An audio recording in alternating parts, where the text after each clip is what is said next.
Bien.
Bueno, buenas tardes, todos, todas, todas en aras de la puntualidad. Pues vamos a dar inicio a esta ventana lésbica. Muchísimas gracias. Ya estoy viendo a todas las panelistas.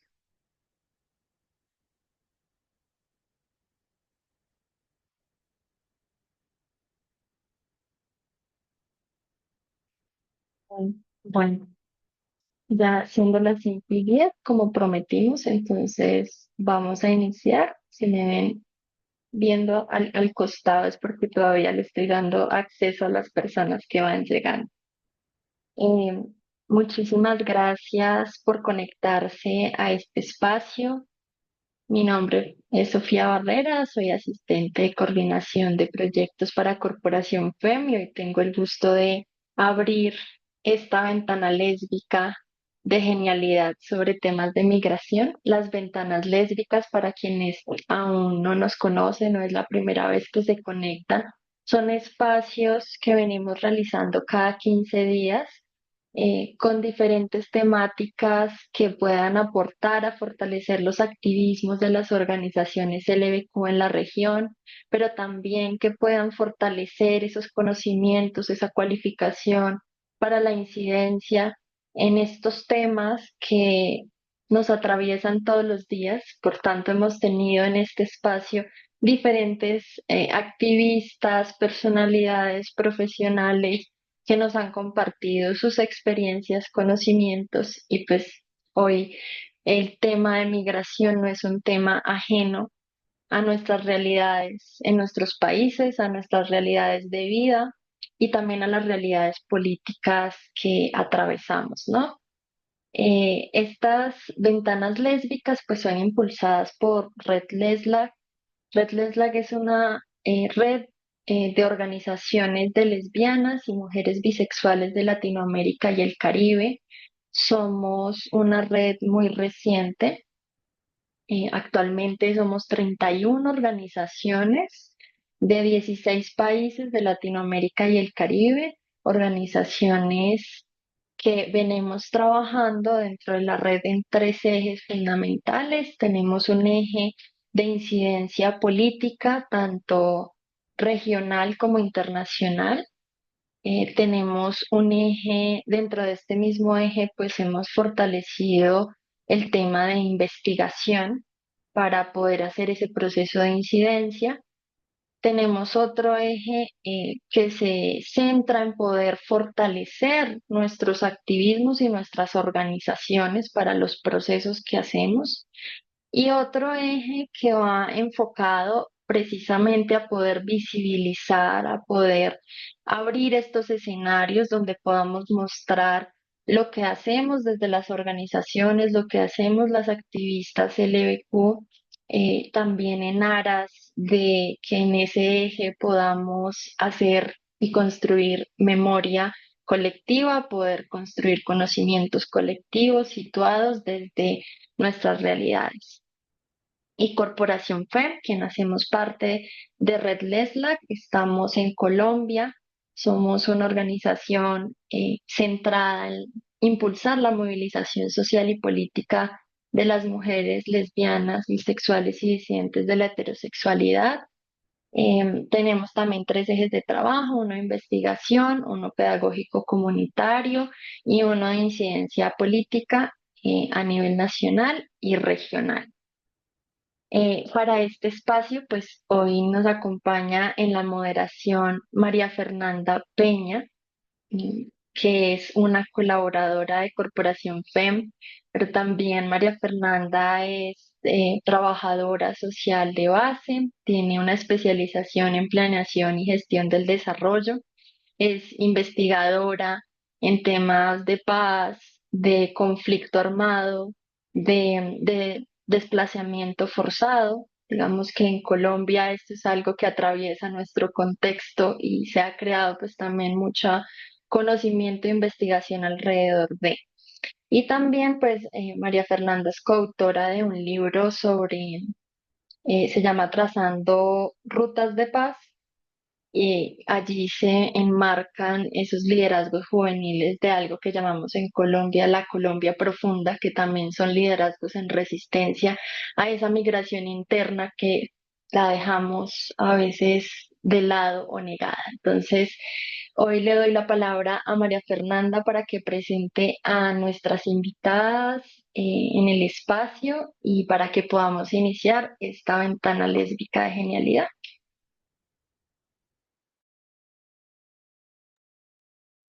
Bueno, buenas tardes para todas. Agradecerle a las personas que se han conectado hasta el momento y pues a estas 5 panelistas que tenemos invitadas el día de hoy.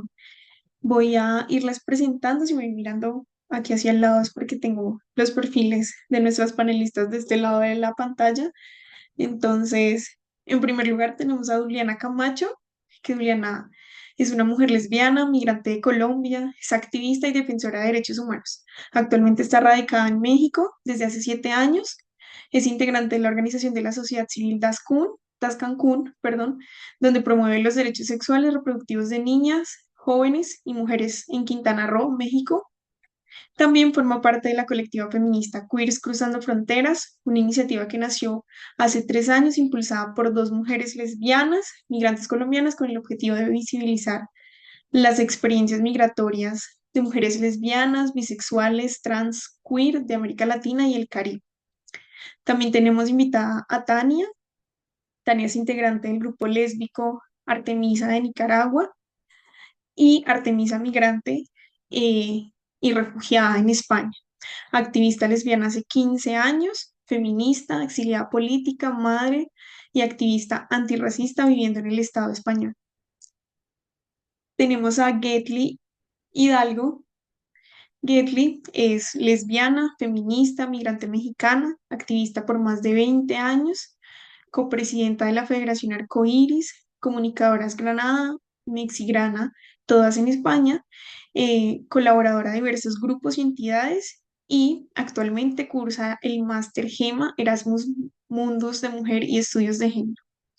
Por último, tenemos a Elena Olartúa y Beatriz de Lucas, que son parte de la organización Altarte. Esta organización es un centro de atención y estudios LGBTIQ+ en el País Vasco. La asociación la crearon un grupo de mujeres lesbianas que eran parte del movimiento feminista del País Vasco y que vivieron la necesidad de ofrecer un espacio que atendiera problemáticas de carácter emocional a la población LGBTI.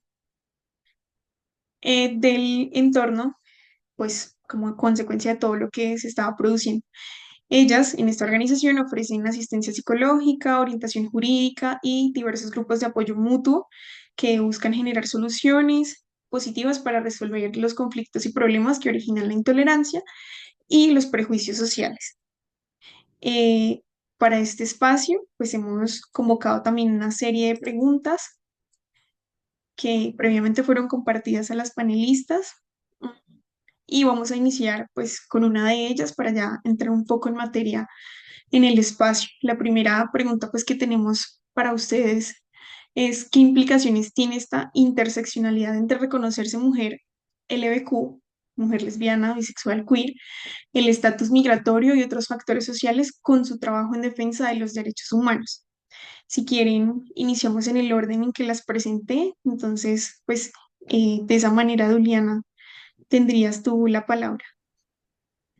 Muchas gracias, María Fernanda, y buenas tardes a todas y todes quienes nos escuchan. Un saludo desde Cancún, desde el Caribe, y gracias por la invitación y por abrir la apertura desde el Slack de este espacio y poner en la mesa el trabajo de migraciones de mujeres lesbianas, que es muy importante.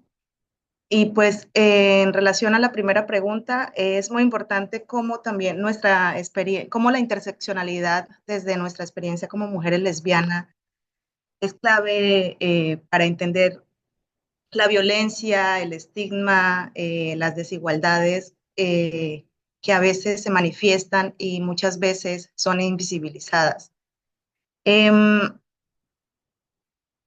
Yo quiero hablar desde mi experiencia y vivencia personal en toda pues, esta conversación. Eh, manifestando que estas intersecciones también a veces lidiamos con múltiples capas de discriminación, en donde no solamente nos enfrentamos al machismo, a la lesbofobia, a la xenofobia, sino cuando estas opresiones se combinan, nos colocan en un lugar de mayor vulnerabilidad. En mi caso, yo llegué a México hace 7 años, motivada por estudios y por un amor, porque las lesbianas también migramos por amores. Este, en ese momento, pues mi referencia en este país, pues era ella. Ella era una persona que vivía en el closet. Y cuando llegué a México, pues ella me comentaba de que a las lesbianas aquí en México, cosa que puede ser cierta, pero pues bueno, que nos mataban, que no era posible caminar juntas, agarrada de la mano en la calle, que era mejor que estuviéramos en el closet. Y pues me llené de miedo en ese momento y me metí en el closet después de estar viviendo visiblemente en Colombia 12 años, siendo activista en Colombia y todo. Me dio miedo porque pues, era un territorio desconocido para mí, no tenía otra referencia aparte de ella y otra persona, pero pues como que en ese momento eh, preferí estar en esa condición. También por la condición de migración, pues sufrí violencia económica, porque pues es importante también visibilizar las violencias que se viven al interior de las parejas lesbianas. Eh, Me metí en el closet, en mi trabajo, en la universidad, con su familia, en varios contextos. Por fortuna logré salir a tiempo. Yo fui parte también de FEM en Colombia y en ese momento Cristina llegó o FEM llegó nuevamente a salvarme y me dio una referencia de una organización en México, en donde empecé a participar y a hablar y nuevamente a encontrar mi voz y y a, a vivir como otro lugar, a colocarme en otro lugar en este territorio. Pensar también de que así como estaba yo atravesando pues esta situación, seguramente muchas mujeres LBQ estarían atravesando la misma situación, porque muchas veces sentirnos solas en lugares, en territorios que no son nuestros, pues está todo el miedo atravesado.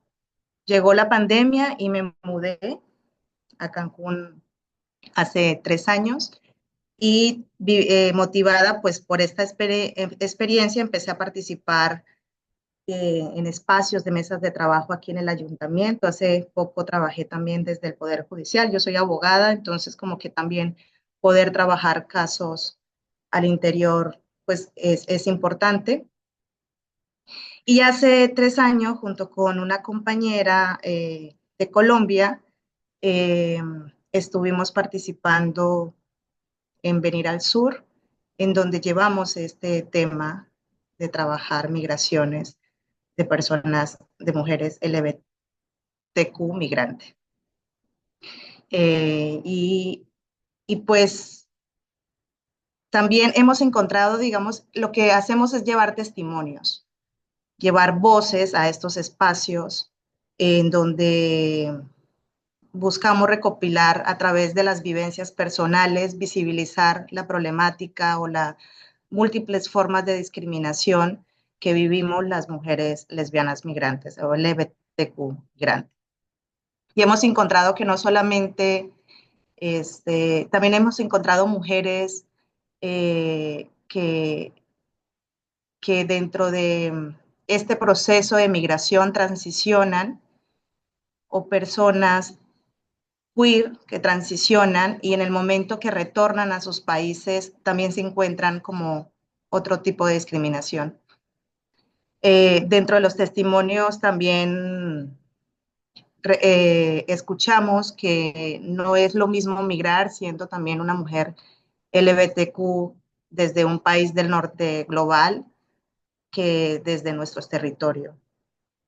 Hemos encontrado que pues, la violencia es algo que está marcada en estos procesos de migración, las faltas de oportunidades, contextos de exclusión que exigen algunas respuestas específicas también en los países de acogida.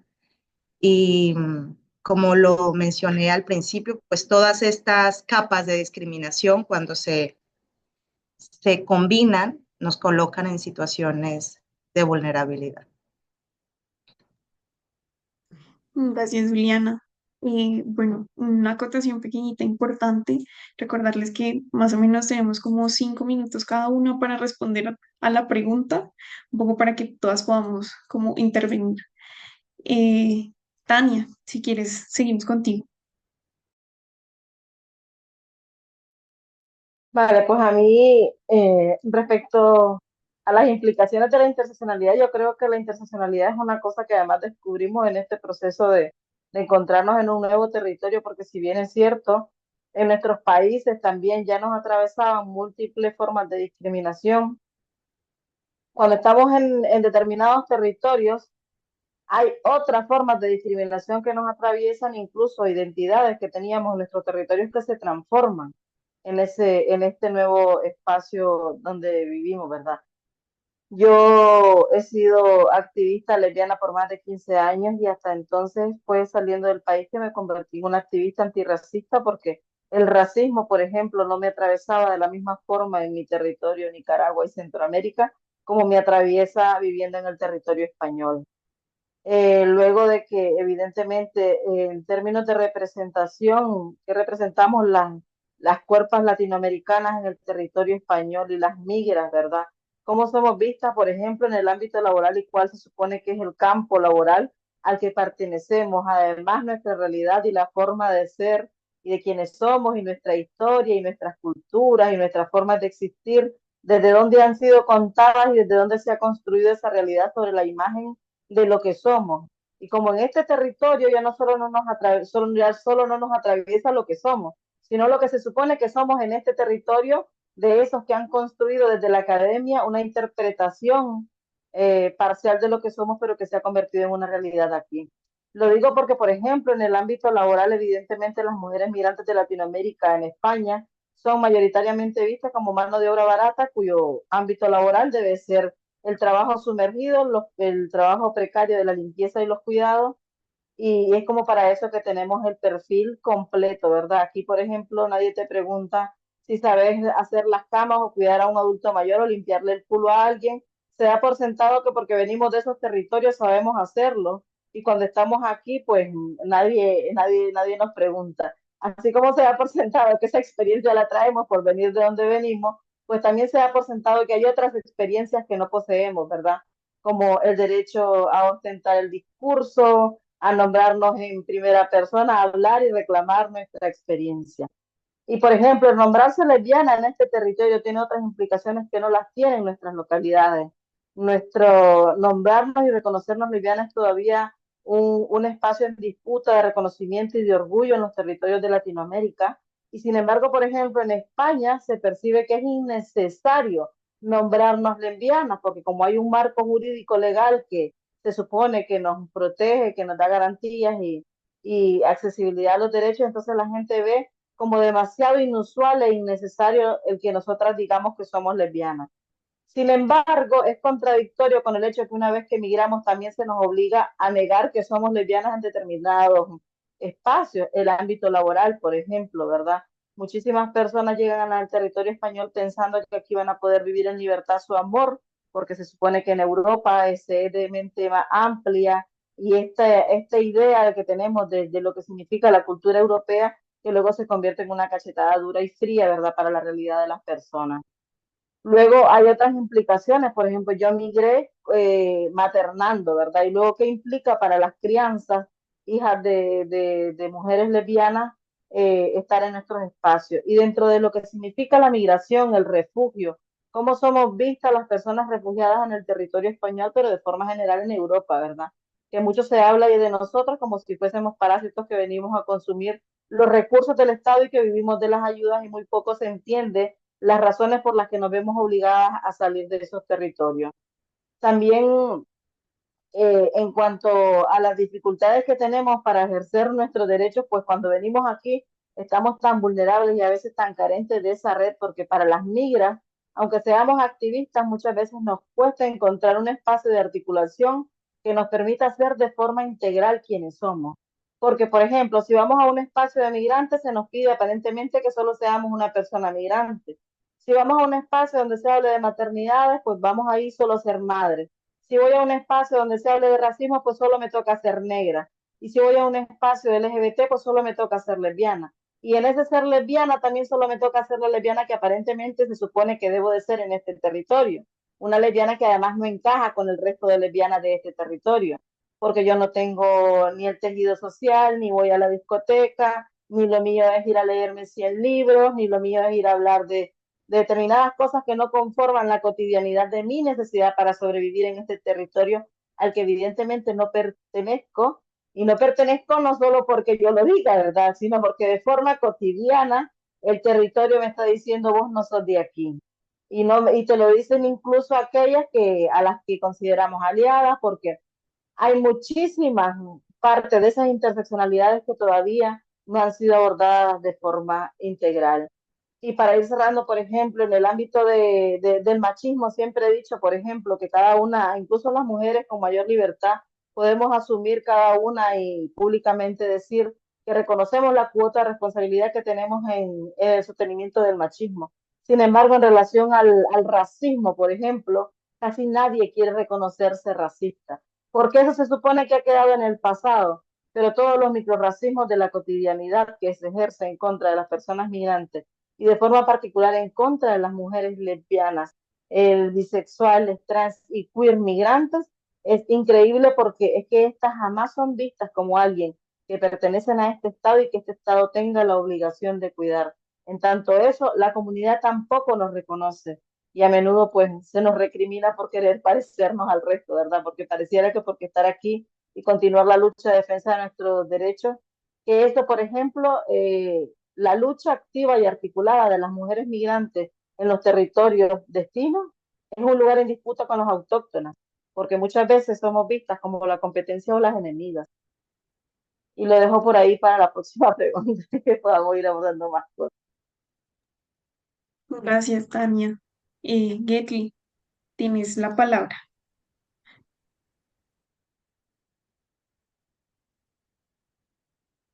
¿Me escucha? Ahora sí, ¿no? Ahora sí. Perfecto, sí, sí, es que veía que no me daba. Bueno, pues buenas tardes. Antes que nada, agradecer la invitación. Y pues nada, hablando de lo que es la interseccionalidad, que directamente pues ya partiendo de la base de ser mujeres, ya tenemos algunas cuantas aristas por las cuales nos vamos atravesando, ¿no? Yo vengo de México a España hace 25 años, cuando pues era muy joven, muy pequeña, ¿no? Entonces venía yo con una perspectiva muy diferente. Me hizo mucha gracia ahora que decía una de las compañeras que la lesbiana migra por amor. Y a veces por amor, por necesidad, por poder vivir su vida, ¿no? Entonces yo venía de un territorio un poquito, bueno, complicado. Estaba escuchando antes la compañera de Cancún que decía que las lesbianas nos matan en México. Ocurre, si no es otras tantas cosas. Ahora creo que estamos en otra perspectiva, un poquito mejor, pero igualmente hay mucho trabajo por hacer, ¿no? Entonces, yo ya venía con esas aristas de México, estas tantas cosas de entre el ser mujer, el machismo, la misoginia, la lesbofobia que existe, ¿no? Y pues todo ello se conjugaba en el momento de mudarme a otro país y ver que el país de acogida también tenía muchas cosas por ir resolviendo, ¿no? Entonces, poco a poco he visto cómo va modificando tanto en el país de acogida como en el país de origen. Veo cómo se van modificando las cosas, pero igualmente el hecho de ser lesbiana y de desarrollarte en otro país, tienes que pasar por muchas cuestiones como ya las habían mencionado, las de por ser de un determinado territorio, se da por hecho que eres tal o que eres cual, ¿no? Entonces, yo vengo del periodismo. Al principio, para empezar a trabajar como periodista, para empezar a desarrollarme como periodista, pues tuve que pasar unos cuantos años. También hay otra cosa que probablemente no solemos pensar mucho cuando salimos del país, ¿no? Yo la pensé poquito, la verdad. El tema de los estudios, ¿no? Muchas veces para convalidar, tengas una carrera o no tengas carrera, da lo mismo, pero para convalidar, aunque sea la enseñanza básica, cuesta también lo suyo, independientemente del hecho de ser mujer y lesbiana en ese caso, pero también eh, al momento de llegar a tu sitio de acogida, depende de la zona donde estés, puedes encontrar, digamos que más apertura para que se te pueda dar una guía. eh, pero hay territorios en los cuales pues incluso hasta puede resultar más hostil, ¿no? Entonces, estaba recordando esta mañana cuando leía las preguntas, eh, recordaba lo de básicamente dónde nos viene la interseccionalidad, ¿no? Desde que lo acuñara Crenshaw en adelante, sino que Crenshaw no lo dice, digamos que nosotras seguimos pululando en esas órbitas en las cuales tenemos que irnos abriendo paso. Entonces, eh, pienso que finalmente nuestra lucha o nuestra presencia realmente tiene que ser eso, el visibilizarnos, el poder estar no solamente en el ámbito laboral, en el ámbito personal, en el ámbito social.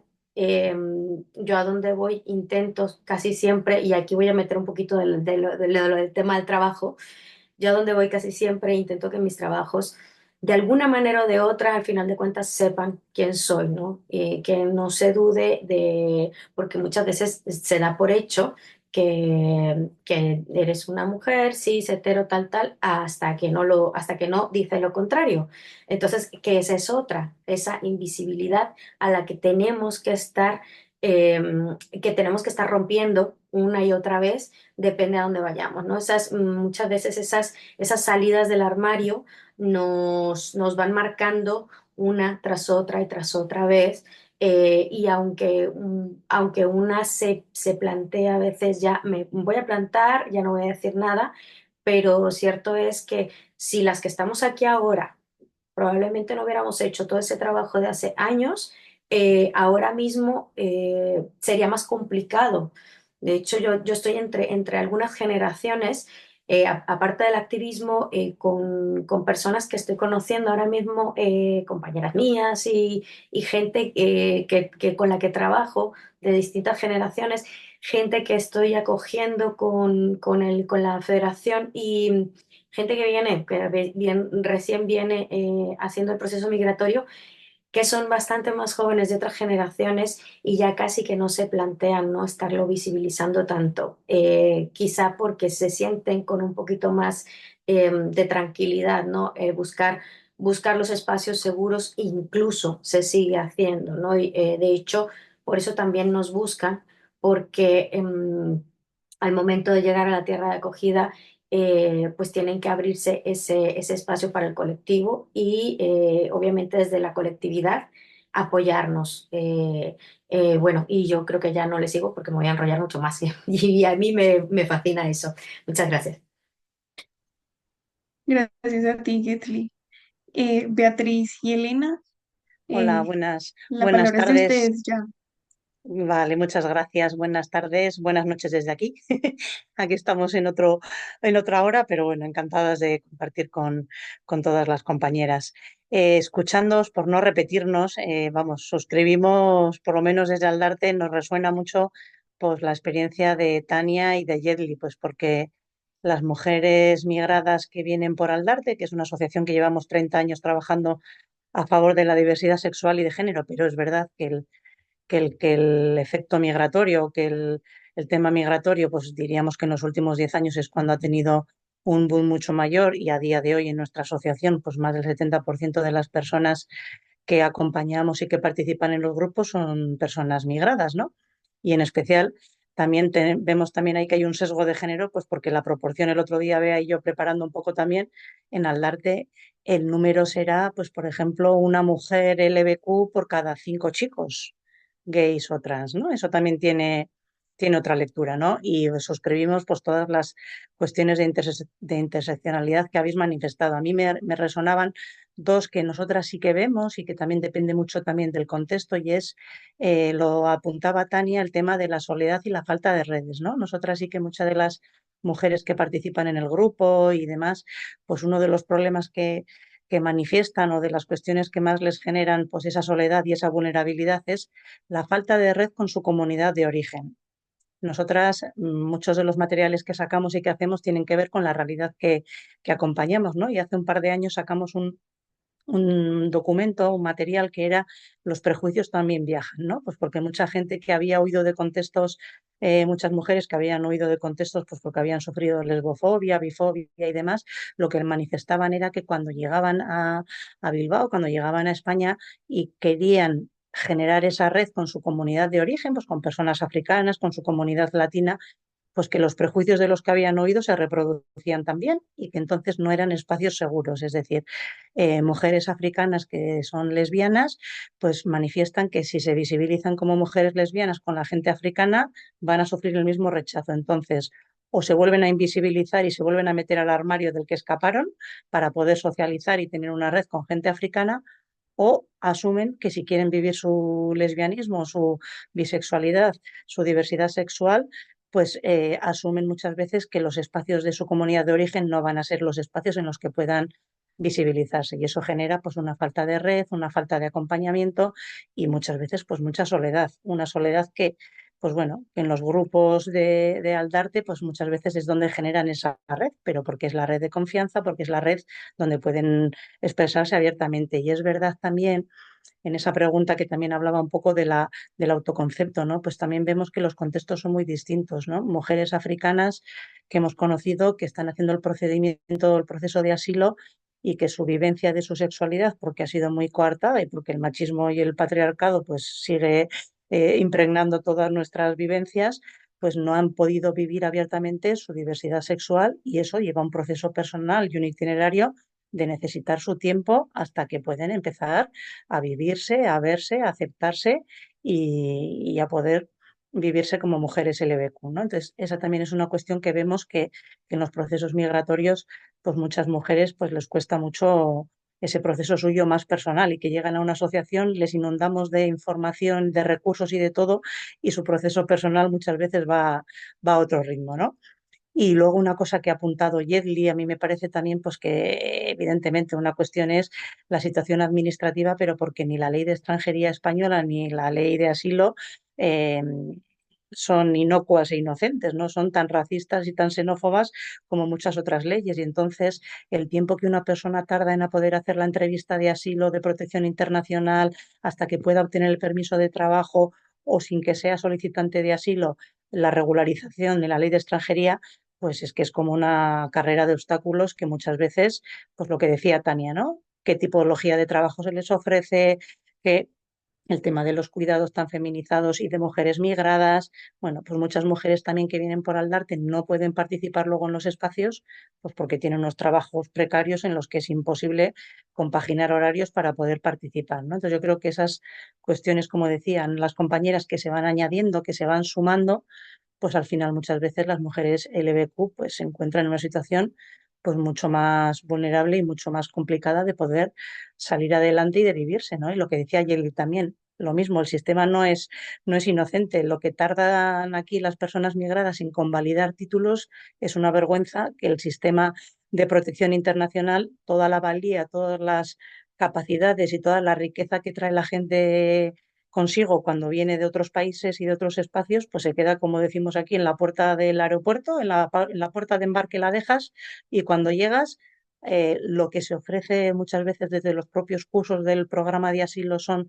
todo tema dirigido a servicios, a la cobertura de aquellos trabajos pues que son de un nivel más de atención de servicios que tan legítimos, pero esas cualidades y esas preparaciones se pierden. En al darte el otro día repasando, pues hay mujeres que son odontólogas, ingenieras, trabajadoras sociales, licenciados, como decía Yeldi, periodistas, cuyos títulos son una barrera de obstáculos intentar convalidarlos y mientras tanto lo único que les ofrece el sistema son, pues eso, lo prejuicioso y lo estereotipado, ¿no? Los cuidados y unos servicios que están muy dirigidos a que luego, evidentemente, la situación de vulnerabilidad y de tope de poder desarrollar una vida desde un punto de vista económico es mucho más complicado. Y ya corto aquí para no repetirme. Gracias.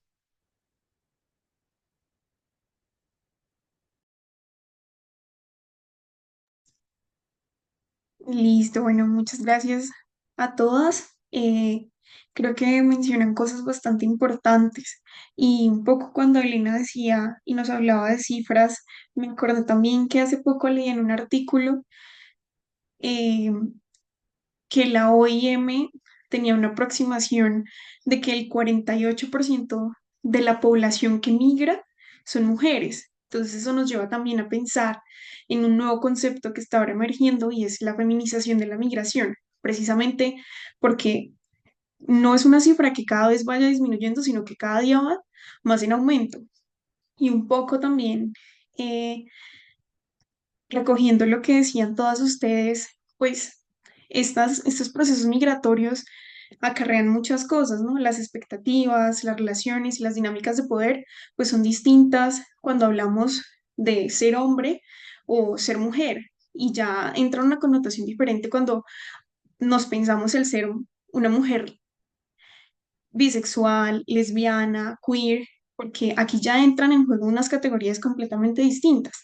Y me lleva a preguntarme también lo que decía un poco Juliana, que son las implicaciones que tiene el volver al closet, porque uno esperaría que cuando llega a este tipo de países de acogida, pues las dinámicas sean distintas, ¿no? Que exista una posibilidad de tener una realidad diferente, pero no siempre es así. Y creo que esto ya nos, como que nos encamina un poco a la siguiente pregunta y es, entendiéndolo un poco desde el contexto en el que lo decía Elena, que los prejuicios pues también viajan muchas veces con nosotras y nosotres. Entonces, desde sus experiencias y en el contexto en el que están muchas veces los países de acogida, ¿qué se requiere contemplar en las políticas migratorias para comprender pues, precisamente y abordar estas realidades que pues atraviesan a las mujeres LGBTQ durante el proceso migratorio? No sé si Getty quieras empezar tú, pues entendiendo que el tiempo tuyo es un poco más corto. Gracias. Sí, bueno, agradezco también eso. Bueno, con respecto a en el país de acogida, ¿qué nos puede, digamos, aportar? Sobre todo eso, que nos aporte para mejorar la situación. Básicamente, considero que además, países como por ejemplo España, tenemos unas leyes que yo creo que dentro de la media de la comunidad internacional tenemos una legislación bastante buena, ¿vale? No, pero efectivamente la legislación es una cosa, la aplicación es otra, los reglamentos son otras y luego también la sociedad es otra.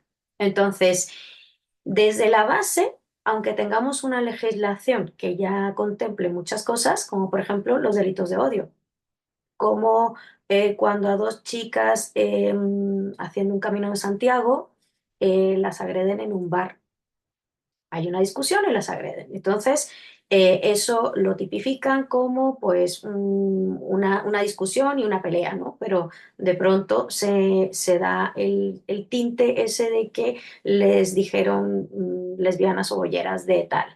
¿Vale? O sea, por no decir las palabrotas que, no repetirlas, ¿no? Entonces, cuando van y les dicen esas cosas, ya no estamos hablando nada más de que a las dos chicas las agreden o hay una pelea, sino que estamos hablando ya de un delito de odio.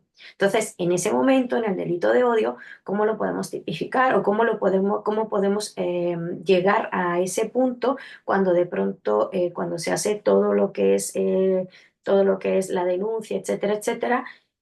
Bueno, a ver, son frases que se dicen cuando uno está enfadado, o sea, porque incluso hay veces que hasta de la parte donde tú estás escribiendo todo lo que es la denuncia, al final de cuentas, pues como que no se entiende muy bien. Es como eh, hace no muchos años, con los delitos de violencia contra la mujer, la violencia de género en una relación pareja. Bueno, a ver, es que se te puede decir tal porque es al calor, ¿no? Al fragor, o como se tipificaban antes los feminicidios, que se tipificaban muchas veces como crímenes pasionales y tal y cual.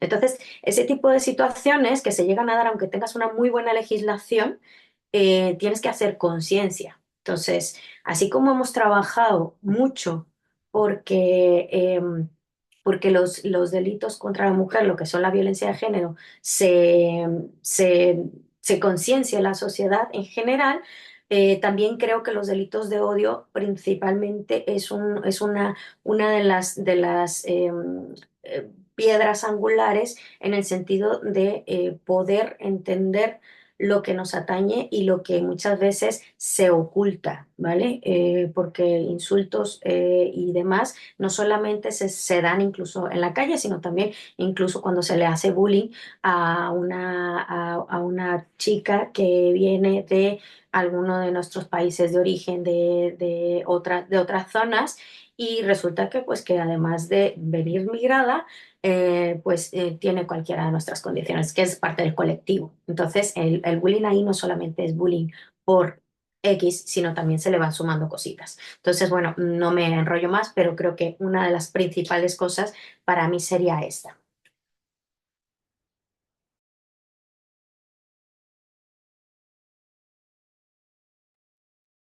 Gracias. Duliana, si quieres, puedes continuar tú. Pues México, por su ubicación geográfica y tiene leyes y políticas públicas bastante amplia en torno a la migración. Sin embargo, como bien lo decía Getly, una cosa son, Getly, sí creo que lo pronuncié bien, una es que están escritas, ¿no? Todavía hay muchísimo por avanzar en la práctica.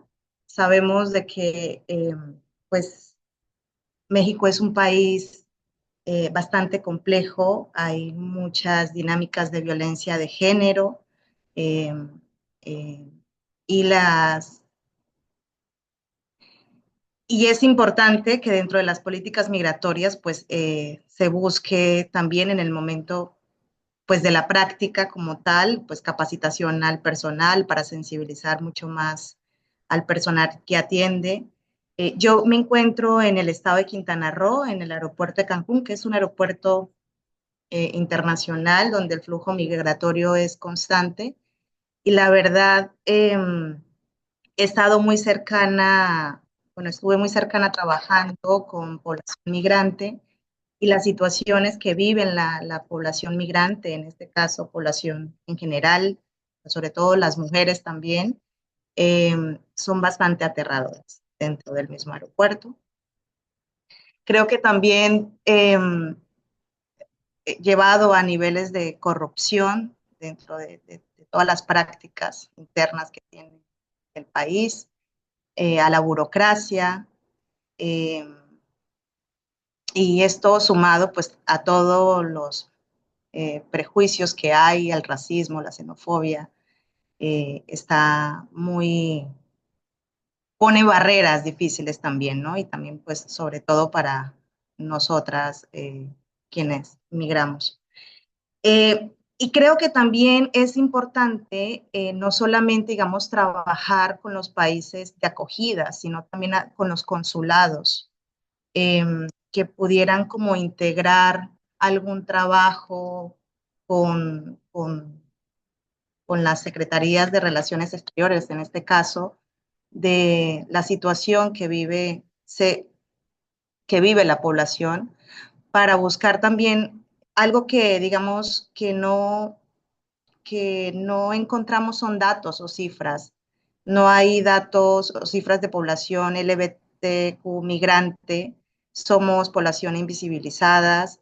Puede haber datos de mujeres migrantes, de hombres migrantes, de edades, pero cuando empiezas a revisar datos, no encontramos datos de población LGBT. En los mismos consulados o en los mismos institutos de migración no arroja como la cifra. Creo que es muy importante como empezar también a ver eso dentro de las políticas migratorias y, y visibilizar un poco las condiciones de vida que vivimos para que se ajuste de alguna forma también a nuestras realidades. Hay muchísimo trabajo aquí en México para hacer en temas de una población migrante, mucho. La verdad, las condiciones no son dignas. Todos los días las personas migrantes sufren violencia, están ustedes, es un país muy complejo frente a esta situación por la ubicación geográfica en donde estamos, y los flujos migratorios son cifras que aumentan día a día.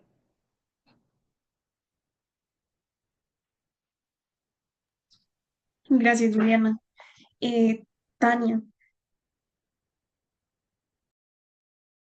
Bueno, a mí me parece que las comunidades, los territorios de acogida tienen múltiples desafíos, mucho por lo que representamos estas nuevas corporalidades en esa localidad, pero es que en la cotidianidad ni siquiera la gente autóctona, por ejemplo, una cosa que ocurre en España y que no se mira desde otros lugares, es el hecho de que mucha gente huye de las zonas rurales, ¿verdad? Muchas lesbianas, bisexuales y trans huyen de las comunidades rurales por miedo a la discriminación que se vive en esos entornos y que la gente cree que porque está en Europa, pues ya eso no pasa, ¿verdad?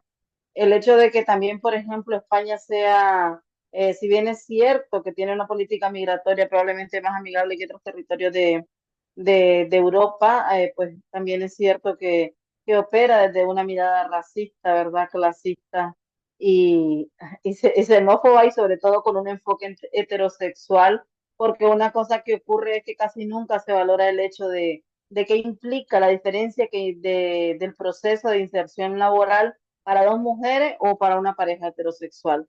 Porque como si bien decía María Fernanda, a menudo se habla ahora de lo que es la feminización de las migraciones, es un poco paradójico también, porque si bien es cierto que se habla de la feminización de la migración, los cuerpos menos visibles en los procesos de legalización y de cambio de leyes, quienes menos participan son las mujeres y quienes menos visibles están son las mujeres también.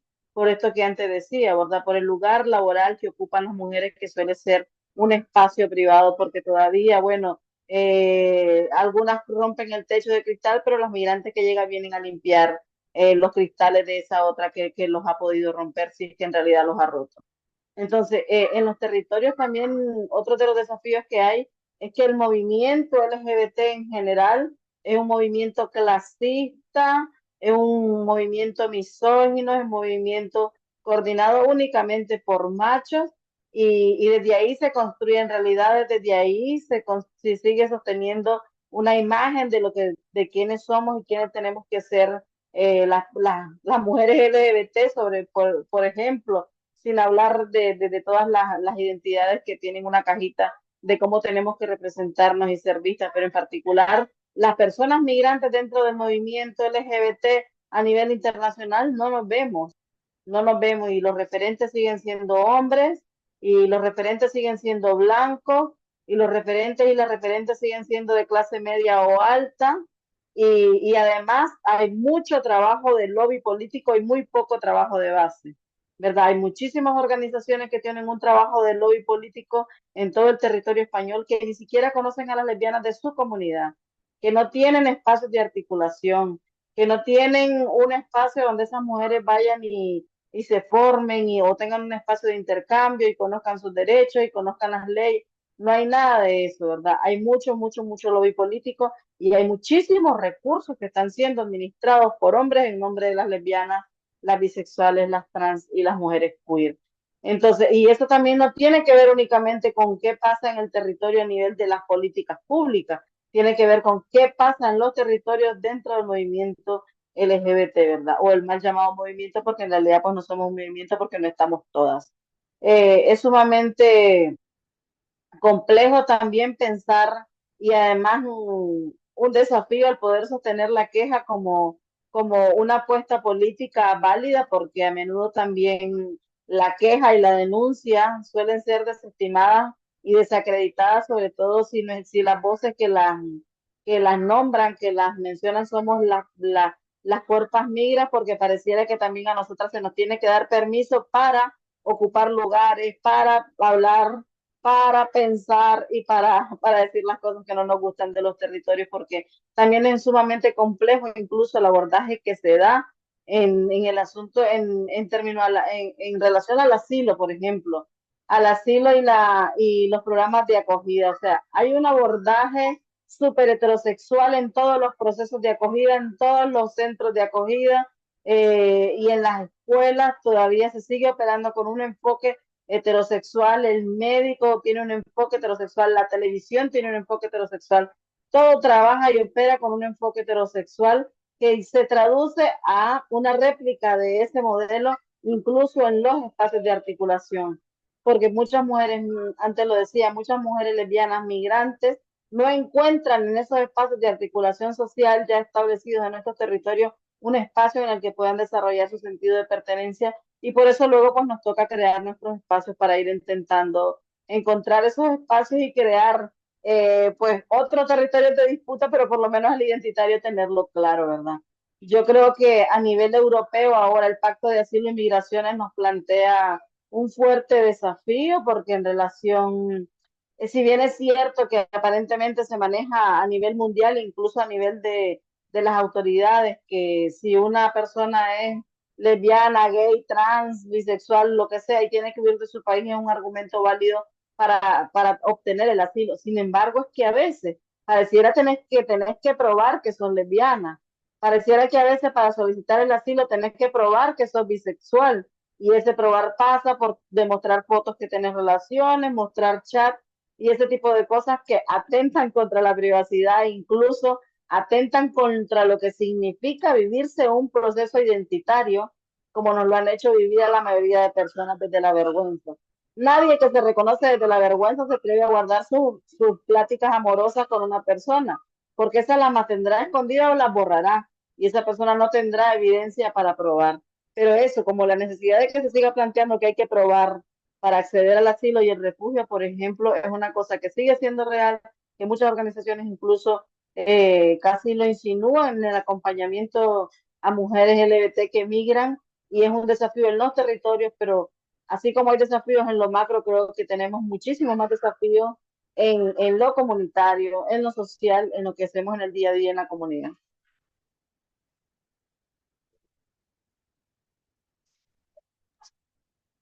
Gracias, Tania.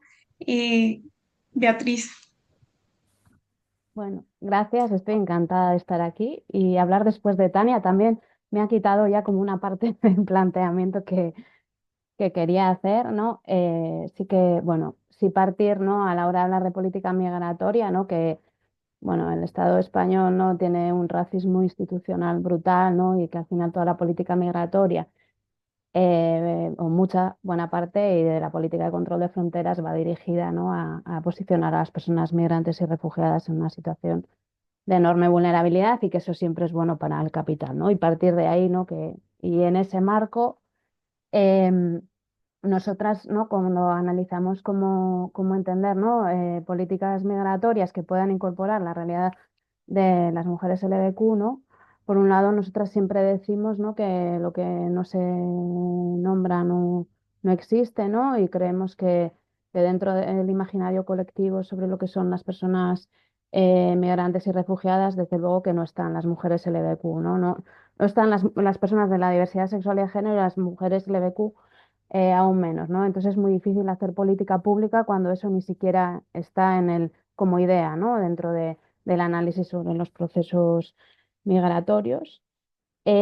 Otro tema que a nosotros nos parece como importante destacar es que muchas veces no se tiene en cuenta que la lesbofobia y la bifobia podrían ser consideradas persecución en muchos casos, ¿no? Pueden ser un, un motivo para solicitar asilo. Nosotras es verdad que en el centro, ¿no? Acompañando a muchas mujeres LGBTQ, cuando ellas llegan les preguntas sobre su historia y no hablan de casos concretos de violencia, ¿no? Pero luego cuando van entrando, les vas preguntando y demás, pues empiezas a ver que ahí hay una historia de violencia continuada, que no es un único caso, sino que es un continuum de violencias que pueden dar motivo, ¿no? para solicitar protección internacional, ¿no? Y bueno, eso también es un trabajo que tenemos que hacer los colectivos, ¿no? Que acompañamos, ¿no? Porque hay muchas mujeres LGBTQ que llegan y no conocen lo que es el asilo. Entonces, claro, pues si no tienes identificada tu historia como una historia de violencia y no sabes que existe un mecanismo que es la protección internacional, ¿no? Para tú poder acceder a él, pues es complejo, ¿no? Em, y luego sí que nosotras planteamos, ¿no? Que el proceso de el proceso de asilo en general es un proceso súper largo, burocrático, que desde luego no está centrado en el bienestar de las mujeres LGBTQ refugiadas para nada, ¿no? Y así hemos visto como varias cuestiones que se repiten, que en el propio proceso hay un montón operan muchísimos estereotipos y prejuicios sobre la diversidad sexual y de género entre quienes toman las decisiones y quienes participan, ¿no? Tanto policía como la gente que está dentro de la oficina de asilo y refugio, ¿no? Nosotros en una investigación que hicimos recientemente había una compañera abogada de otra organización que acompañaba, que ya nos decía, ¿no? Que había habido una resolución denegatoria a una mujer lesbiana procedente de Marruecos porque había estado casada. Entonces, estaba casada con un hombre en un país como Marruecos donde está penalizada la homosexualidad, ¿no? Entonces, es como, si se ha casado no puede ser lesbiana. O sea, ¿qué concepto sobre ser lesbiana existe en el imaginario, ¿no? De quienes toman las decisiones tan importantes como aprobar o no una solicitud de asilo, ¿no? O, o también otra abogada, por ejemplo, de otra entidad nos decía, no, a mí cuando me viene gente y me dice soy bisexual, yo igual intento decirle que no diga que es bisexual, ¿no? Que sino que es lesbiana o que es homosexual, ¿no? Porque igual el concepto de bisexualidad, igual a la persona con todos los prejuicios que tiene en la cabeza, no va a entender que eso puede ser un motivo de solicitud de asilo, ¿no? Es más fácil que digas que eres lesbiana o que eres un chico gay, ¿no? Luego Elena también lo ha comentado antes al inicio, ¿no? También nos encontramos con que las personas que llegan al arte, muchas de ellas, tienen procesos como de autoidentificación como persona, como mujeres, en este caso LGBTQ, que son procesos largos, ¿no? Al final de haber vivido durante tanto tiempo, muchas de ellas, ¿no? Em, bueno, encerradas, ¿no? Sin vivir abiertamente su sexualidad, ¿no? Pues eso, de repente tener que decir en una entrevista con un policía que eres una mujer lesbiana, no es tan fácil, ¿no? Y igual esas personas necesitan un acompañamiento, un ir hablando en espacios seguros sobre ello. Y claro, es que esos son unos tiempos que se necesitan que igual no son los propios tiempos del proceso de asilo, ¿no? Y ahí pues no están acompasados, ¿no? Y como decía Tania antes, ¿no? Porque claro, el que una persona se autoidentifique como, que una mujer LGBTQ se autoidentifique como tal es fundamental a la hora, ¿no? De solicitarlo, porque ahí va a ser la base sobre la que ella va a contar su historia, ¿no? De violencias, ¿no? Y la tienen que creer, ¿no? Que luego podríamos hablar sobre en qué medida se da como veracidad a los hechos que las personas y que las mujeres LGBTQ cuentan, ¿no? Que a veces no se indaga demasiado, se pregunta demasiado, llegando a preguntar cuestiones excesivamente íntimas y violando totalmente el derecho a la intimidad de las personas, ¿no? De con quién te acuestas, con quién no, cuál fue tu primera relación sexual y demás, ¿no? Y luego también, bueno, que el proceso en sí es un proceso totalmente revictimizante, ¿no? Al final tienes que contar tu historia a un montón desde la organización a la que llegas, la primera entrevista, la policía, la otra organización a la que te derivan. Entonces vas contando tu historia en miles de espacios, ¿no? Que es como no podría haber un tipo de coordinación mayor para que la gente no tenga que contar su historia de violencia a cualquier persona que se le ponga enfrente, ¿no? Y en relación más a los servicios, ¿no? Que para las mujeres LGBTQ, ¿no? Aquí, por ejemplo, yo creo que hay como un tema que, bueno, lo ha abordado Tania antes, ¿no? Y luego Elena, ¿no? También que además de poder garantizar el acceso a toda una serie de derechos sociales, económicos y demás, ¿no? Y que nosotras somos conscientes de que la gente está en eso, ¿no? La gente que llega al arte está muy preocupada por el acceso a la vivienda, por el acceso a un empleo digno, por el acceso a prestaciones sociales, a la homologación de títulos, ¿no? A todas esas cuestiones que tienen más que ver con el día a día y con cómo solventar la vida, pues también es como necesario también poder poner un poco de cabeza sobre cómo fomentar espacios de red, de encuentro, ¿no? Donde se trabaje también el bienestar emocional, ¿no? de las mujeres LGBTQ, que se pueda hablar, reír y demás, ¿no? Y yo creo que ahí, por ejemplo, ¿no? Las instituciones no están poniendo tanta cabeza, ¿no? Nuestras que tenemos un montón de grupos de socialización, somos conscientes de que es fundamental para la salud mental de la gente que llega, ¿no? Y así nos lo traslada. Y con esto me quedo. Gracias, Elena. Digo, Beatriz, perdón. Creo que, bueno, acá un poco con lo que mencionaban todas, nos encontramos con dos caras de la moneda. Es la posibilidad de que existan políticas migratorias, políticas de acogida y demás, pero pues eso también es un cuestionamiento, ¿no? Porque del dicho al hecho, pues hay mucho trecho. Y un poco como mencionaba Beatriz, puede que todas estas políticas existan y demás, pero pues su implementación y los procesos de acogida y demás pueden tardar mucho tiempo. Y en ese proceso, aparte, como mencionaba Juliana, pues hay, Juliana y Tania, hay múltiples discriminaciones, múltiples violencias que pues también nos llevan a cuestionarnos esos lugares que ocupamos y pues esas vulneraciones a los derechos que existen, ¿no? Mm, quizá acá quisiera ya introducir la tercera pregunta y es un poco entendiendo que, digamos, la situación en los países de acogida y los contextos, pues cada uno es diferente, es dinámico y responde pues a unas realidades muy propias. Como movimiento LBQ, ¿qué deberíamos hacer para que pues nuestra agenda precisamente contemple pues el tema migratorio como algo prioritario, ¿no? Que no solo se convierta en un asunto de los gobiernos, sino que pues sea algo que también nos compete directamente a nosotras y nosotres y pues que nos atraviesa necesariamente. Entonces, no sé si, Juliana, quieras empezar tú contándonos un poco. Bueno, para que el movimiento LGBTQ realmente priorice el tema migratorio, debemos empezar por entender que nuestra experiencia migratoria como mujeres que migramos no es homogénea, ¿no?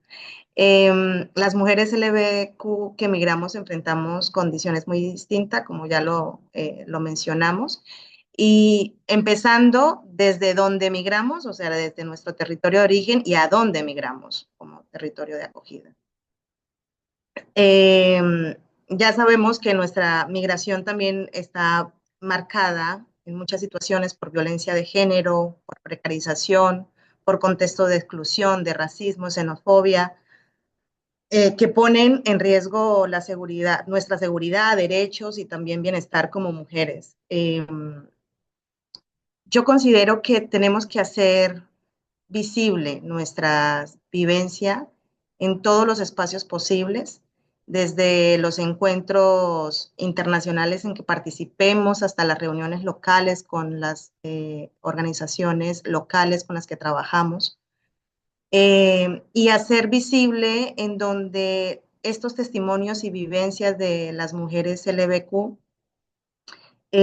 migrante debe ser el centro de nuestra como agenda política. que no solamente como visibilicemos la discriminación que vivimos, sino también proponer soluciones, políticas públicas, litigio estratégico, porque algo que también podemos observar es que las mujeres LGBTQ que migramos, justamente por todo este proceso de regularización, estamos temerosas a acceder a la justicia en muchas ocasiones. Y hay muchos casos y vulneraciones de derechos en esta parte. Crear redes de acompañamiento entre nuestras colectivas y organizaciones es muy importante porque algo que en estos testimonios siempre se replica es el tema de la soledad, el sentirme sola. Y entonces el crear la red es muy importante como movimiento y que como movimiento seamos como un refugio seguro para nuestras compañeras. Necesitamos un movimiento que nos arrope, que reconozca y se sume y respalde a nuestras luchas, una red feminista que entienda que nuestro derecho a migrar eh, y vivir con dignidad no puede seguir siendo una batalla solitaria.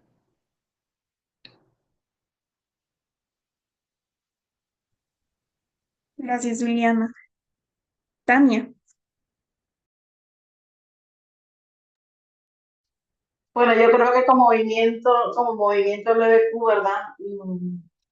Nuestra agenda no solamente debería de contemplar el elemento migratorio, sino entender que somos, a final de cuentas, una vivencia interseccional. La mayoría de mujeres lesbianas están atravesadas por la migración, porque la migración no solo es internacional, ¿verdad? Antes ya planteaba, muchos hemos tenido que huir de nuestros territorios más cercanos del pueblo, ¿verdad? Para irnos a la ciudad en búsqueda de disque mayor libertad o la posibilidad de vivirnos al menos escondidas con menos miedo, ¿verdad? Porque muchas veces nos vamos a las grandes ciudades para precisamente pasar desapercibidas con mayor tranquilidad. Yo creo que entender que al final de cuentas como movimiento tampoco tenemos la realidad ni somos portadoras de todas las experiencias de lo que implica y de lo que puede ser una lesbiana en existencia, es una posibilidad que nos abrirá y nos permitirá construir y ampliar más agendas y precisamente porque también de repente a nosotras como movimiento nos pasa que es que de repente nos convertimos únicamente en una identidad, no somos solo lesbianas, ¿verdad? Y por ejemplo, pues también somos lesbianas, somos negras, somos gordas, somos madres, somos mujeres precarizadas, víctimas de violencia sexual, víctimas de violencia de género, somos un montón de cosas y a veces únicamente hemos politizado el ser lesbiana. Entonces yo creo que ampliar esa interseccionalidad de lo que implica, de lo que atraviesa la vivencia de ser lesbianas, quizás politizarlo desde esta mirada, es una oportunidad que tendremos, no solo para poner en el centro a las migraciones, sino para dignificar desde la experiencia lésbica esas otras experiencias que nos atraviesan y que también forman parte de nuestra identidad. Una identidad que muchas veces se ve obligada a priorizar o a jerarquizar qué identidad prioriza en determinados espacios, ¿verdad? Y que es sumamente complejo porque también nos quedamos invisibilizadas en los movimientos ciertas partes de nuestra vida que no son abordadas, así como por ejemplo el tema de la migración ha estado inexistente para politizar el movimiento LGBT, pues las maternidades también son el derecho al aborto de las lesbianas, el racismo, el clasismo que también atraviesa este movimiento, porque también nos atraviesa, ¿verdad? Y el colonialismo incluso que también atraviesa este movimiento LGBT, incluso todo la antitrans que hay incluso dentro de nuestro movimiento lésbico, porque no es cierto que todas estamos concienciadas del derecho de otras a decidir en libertad plena sobre sus cuerpos.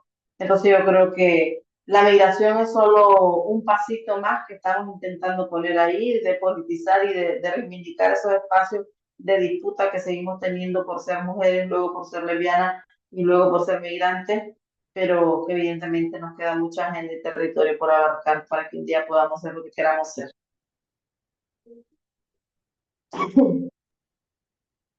Gracias, Tania.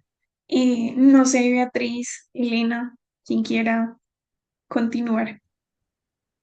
Vale, le doy yo. Sí. Claro, es verdad que para nosotras el tema migratorio es algo prioritario por lo que hemos comentado antes de que buena parte, la mayoría de las personas que acompañamos son migrantes. Pero bueno, sí que creemos, ¿no?, que dentro del movimiento LGTBIQ+, por lo menos aquí en el País Vasco, me atrevo a decir en el resto del Estado español, sin conocerlo demasiado, ¿no? Yo creo que una de las cuestiones que tenemos que mirarnos es nuestra blanquitud, ¿no? O sea, y bueno, Tania lo ha planteado antes, ¿no? Es un movimiento eminentemente de personas blancas con determinada clase social, ¿no? Entonces, eso hay que destruirlo de alguna manera, ¿no? ¿Cómo podemos construir un movimiento, ¿no?, bueno, que pueda acoger, ¿no?, a otros cuerpos, a otras personas y más? Por supuesto que tiene que ver desde el reconocimiento y el cuestionamiento de nuestros privilegios, ¿no? Y bueno, y sí que para nosotras en ese sentido ha sido fundamental, por ejemplo, que vale, podemos tener nuestra agenda, ¿no?, de diversidad sexual y de género como prioritaria, pero también incorporarnos en esa intersección también de las luchas, ¿no?, la agenda antirracista como parte de nuestro trabajo, ¿no? Porque tiene mucho que ver, ¿no?, con lo que nosotras estamos acompañando y cómo el racismo social institucional jode la vida de las personas migrantes y refugiadas todos los días, ¿no? Entonces, como, bueno, cómo hacer una intersección de agendas sin que lo mío sea prioritario sobre lo del otro, ¿no? Porque al final a la gente que acompañamos les están atravesando todas estas opresiones, ¿no? Y bueno, también como a la hora bueno, de montar movimientos siempre, ¿no?, creemos en las alianzas. Yo creo que es necesario por lo menos yo hablo muy desde lo local, también, porque un acercamiento entre los colectivos de personas migradas y los colectivos antirracistas y el colectivo LGTBIQ+, un acercamiento, el compartir agendas, el compartir luchas y luego también poder hacer incidencia en aquellas organizaciones que están acompañando a personas migrantes y refugiadas, pero que no tienen incorporada la diversidad sexual y de género en su forma de hacer, ¿no? Para nosotras eso también es fundamental. Y bueno, también como última idea, pues lo que estamos haciendo hoy aquí, que es tejer alianzas, ¿no?, con colectivos LGTBIQ+ de otras partes del mundo, que desde luego a nosotras nos ayudan a comprender mucho mejor, ¿no?, cuáles son las realidades de las que provienen las personas que nosotras acompañamos, ¿no?, a entender sus visiones, su forma de vivir la diversidad sexual y de género, ¿no?, a entender sus referentes, ¿no?, en la lucha por la diversidad sexual y de género, ¿no?, a entender. Y luego también nos sirve también para cuestionarnos, ¿no?, esta mirada eurocéntrica que tradicionalmente hay en los colectivos LGTBIQ de esta parte del mundo, ¿no?, donde esto es el oasis de los derechos LGTB y en el resto, y en los países del sur global, ¿no?, los derechos LGTB no existen, no hay referentes, no hay colectivos, ¿no?, que yo creo que es una mirada muy eurocéntrica y que nos ha permeado a muchos colectivos y a nosotras por lo menos poder tejer alianzas así de este tipo, ¿no?, con otros colectivos, ¿no?, nos ayuda a romper esa idea, ¿no? Así que, Gracias, Beatriz. Elena, no sé si quieras aportarnos algo. No, yo un poco en la línea de lo que dice Bea, es que es verdad que el movimiento, por como decía antes, o colectivo, que no sé si le puede llamar colectivo LGTBIQ+, pues este tema no está en las agendas, ¿no? Entonces hace falta pues una autocrítica para empezar y una reflexión, porque es verdad que nosotros muchas veces en espacios en los que compartimos parece que siempre estamos levantando el dedo, pero es verdad que siempre levantas el dedo para dar visibilidad a las personas migradas LGTBIQ+, pero siempre también muchas veces como de esa mirada muy de abajo, ¿no? Es decir, oye, mira, que tienes que tener en cuenta que en esta ciudad, en Bilbao, donde estamos nosotras, hay gente migrada que viene y que está durmiendo en calle, oye, que llegan mujeres en una situación vulnerable, una pareja de mujeres y que hay que buscarles un alojamiento. O sea, también como desde una mirada muchas veces muy estereotipada de muy abajo, ¿no? Y ya eso por un lado, y ya no nos planteamos que participen en igualdad de condiciones en los colectivos, en las organizaciones, en las tomas de decisiones, en la demanda y en la reivindicación de luchas que pueden ser también propias. Bueno, yo creo que tendremos que hacer todas un ejercicio eso, de reflexión y autocrítica. Gracias, Irina. Bueno, un poco ya para ir cerrando, porque entiendo que algunos de nuestros panelistas se tienen que desconectar. Solamente quisiera como agradecerles por este espacio y pues acogernos a la invitación que nos hacen cada una de ellas. Primero, pues a cuestionarnos los lugares que ocupamos y segundo, a reflexionar sobre las acciones que estamos llevando a cabo. Porque un poco como decía Juliana, hay que pensarnos un movimiento pues que precisamente nos acoja, que nos arrope en sus palabras y que se convierta pues un refugio también para todos estos procesos migratorios a los que tenemos las mujeres LGBTQ, porque creo que el movimiento pues más allá de reconocerse desde unas identidades, pues también se trata de entender las realidades y las cosmovisiones de las otras y les otras. Eh, Agradecerles a Juliana, Tania, Letli, Elena, Beatriz por este espacio. Indiscutiblemente fue eh, una discusión con muchos aportes y pues esperamos que desde acá se puedan empezar a tejer redes que permitan pues construir unos procesos migratorios más amables para, para nosotras y nosotros. Gracias, porque son las 6:30 hora Colombia y bueno, pues tenemos a un gran público conectado. Entonces, nada, agradecerles por el espacio, por la participación a cada una de ustedes y pues esperamos encontrarnos nuevamente. Muchas gracias. Vale, pues muchísimas gracias. Y a Tania y a Yedli, que las tenemos un poquito más cerca, pues que si hay alguna ocasión de que se suban al norte a comer unos pinchos, encantadas de conocernos. Hola.